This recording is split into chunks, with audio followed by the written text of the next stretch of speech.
Assalamualaikum warahmatullahi wabarakatuh. Perkenalkan, saya Nisa Nuriastira dengan NPM 211117044 dari kelas 3B D3 Keperawatan. Pada video ini, saya akan mendemonstrasikan mengenai penanganan resusitasi cairan pada pasien dengan dehidrasi berat. Nah, pada pasien saat datang ke IGD itu jangan lupa dilakukan primary survey yang terdiri dari RW-nya itu clear, kemudian kita cek breathingnya. Nah, pada breathing ini ditemukan peningkatan pernafasan yaitu dyspnea mencapai 30 kali per menit. Kemudian ada penggunaan otot bantu nafas sehingga harus diberikan terapi oksigen dengan simple max dengan aliran 6 liter per menit. Kemudian pada sirkulasinya kita harus memberikan resusitasi cairan karena turgor kulitnya lebih dari 5 detik. Kemudian terjadi peningkatan nadi 110 kali per menit. Nah, ini ada alat yang harus disiapkan. Yang pertama itu ada cairan infusnya, yaitu kita menggunakan NaCl 0,9% untuk penanganan cairan. Lalu setelah itu ada IV catheter. IV catheter pada penanganan dehidrasi ini digunakan needle-nya yang besar dengan nomor biasanya 20 ataupun 18. Kemudian ini ada selang infusnya. Lalu ini ada tourniquet. Kemudian ini ada Hansaplast karena ini sudah ada pemotongnya, jadi kita tidak perlu menyediakan gunting. Lalu di sini ada alcohol swab. Kemudian ada sarung tangan bersih. Lalu di sini ada bengkok. Dan di sini ada perlak beserta dengan alasnya. Kemudian ini ada hand rub untuk cuci tangan perawat. Nah, di sini sudah ada pasiennya. Aturannya saya harusnya melakukan infus di tangan kanan karena saya berada di kanan pasien.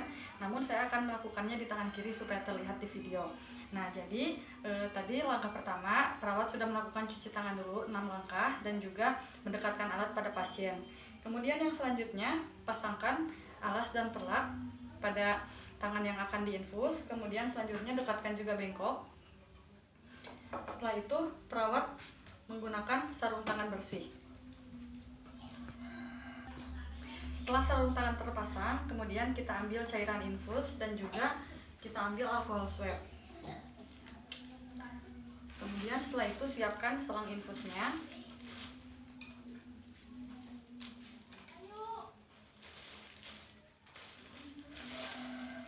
Nah, untuk menghubungkan selang infus ke cairan infus kita swab dulu. Kemudian setelah itu hubungkan. Nah, setelah dihubungkan, taruh ujungnya di bengkok, kemudian kita alirkan dulu. Dibuka kuncinya, kemudian alirkan sampai cairannya seluruh selang terisi cairan dan jangan tersisa ada udara. Setelah itu kita tutup. Kemudian kita gantungkan ke tiang infus. Ini ceritanya kita gantungkan ya. Nah, kemudian setelah itu kita ambil tourniquet, kemudian pasangkan di 12 cm di atas area yang akan kita tusukkan. Nah, setelah tourniquet terpasang, kemudian kita ambil alcohol swab dan juga IV catheternya. Kemudian setelah itu sediakan dulu swab. Nah, kita desinfektan area yang akan kita tusukkan. Bisa satu arah atau juga bisa circle.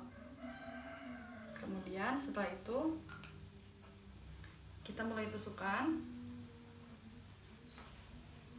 Nah, setelah ditusukkan itu sekitar 45 derajat. Lalu setelah itu kita lihat ada aliran darah ke atas atau tidak. Kalau ada, baru kita cabut pelan-pelan.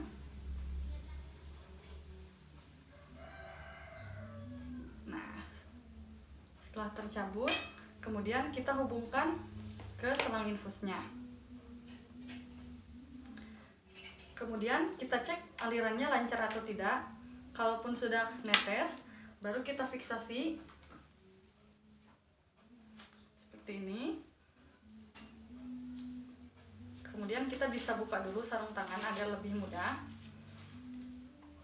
Kemudian yang selanjutnya, ini menggunakan simpul kupu-kupu.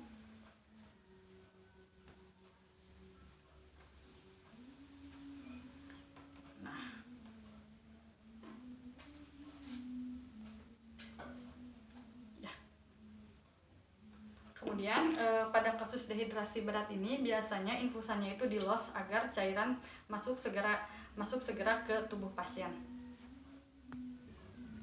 Nah, setelah selesai tindakan, kemudian perawat merapikan alat.